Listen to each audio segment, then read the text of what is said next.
Bonjour, je suis Sylvain Mimoun, je suis gynécologue et psychosomaticien. Je m'occupe du DU de gynéco-psychosomatique pour ceux que ça intéresse. Le sujet que l'on va aborder aujourd'hui, c'est la sécheresse vaginale. Cette sécheresse vaginale est quelque chose qui survient de plus en plus fréquemment. Au départ, on pensait essentiellement à la période ménopausique, du fait de la carence oestrogénique, mais dans les faits, on sait que même chez des femmes très jeunes, qui peuvent avoir une hypoœstrogénie quand même, mais indépendamment de la carence oestrogénique, il peut y avoir une sécheresse vaginale du fait de, ne serait-ce que du stress, de l'utilisation de lavage local intempestif, de produits pris comme des antidépresseurs, voire des hypotenseurs. Tous ces produits-là peuvent entraîner une hyperprolactinémie qui va de ce fait entraîner une sécheresse vaginale. Quand la femme vient voir le gynécologue parce qu'elle a une sécheresse vaginale, elle n'a pas tout à fait conscience de cette sécheresse vaginale. Pour elle, à minima, elle se plaint d'un inconfort vulvaire ou vaginal, et à maxima de douleur, de gêne et de non-désir. Alors après, le non-désir, est-ce que c'est dû à cette gêne sexuelle qui de fait la débranche de plus en plus de la sexualité, ou est-ce qu'au contraire c'est parce qu'elle n'a pas envie que justement c'est sec?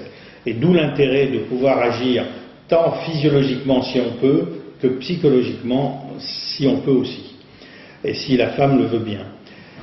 Sur le plan physiologique, il n'y a pas grand-chose que l'on peut donner. Si la femme est ménopausée, c'est plus facile de donner des œstrogènes. Si la femme n'a pas de désir, théoriquement, on devrait ou on pourrait donner des androgènes, mais dans les faits, c'est très rarement fait. Et si la femme n'est pas en âge de ménopause, l'idéal, c'est de pouvoir lui donner des produits hydratants. Et ces dernières années, ces derniers mois en tout cas, plusieurs types de produits sont sortis pour pouvoir hydrater le vagin. Il y a des comprimés dont le nom est très clair comme Ménophytéa hydratation intime, ça dit bien son nom.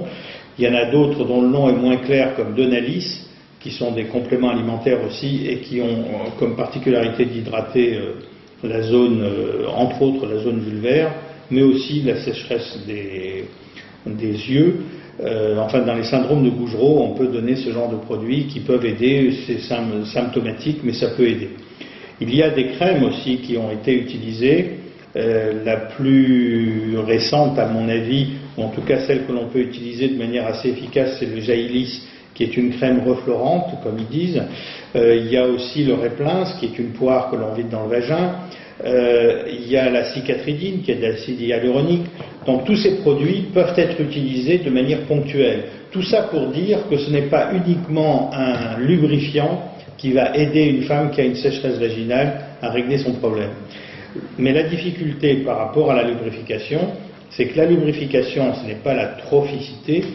Si une femme a un vagin atrophique, elle a besoin d'hormones. Si elle peut prendre des hormones, même localement, c'est mieux. Si elle a une sécheresse vaginale par manque de lubrification, la plupart du temps, c'est un manque d'excitation. D'où l'intérêt de pouvoir l'aider à pouvoir se réexciter. D'où l'intérêt aussi, une fois qu'on lui donne ses moyens physiologiques, de l'aider à mieux connaître sa sexualité, à mieux savoir comment son plaisir peut venir. Et si elle peut jouer sur les deux tableaux, et le plaisir et la trophicité et l'hydratation, là c'est gagné. Merci Dr Mimoun.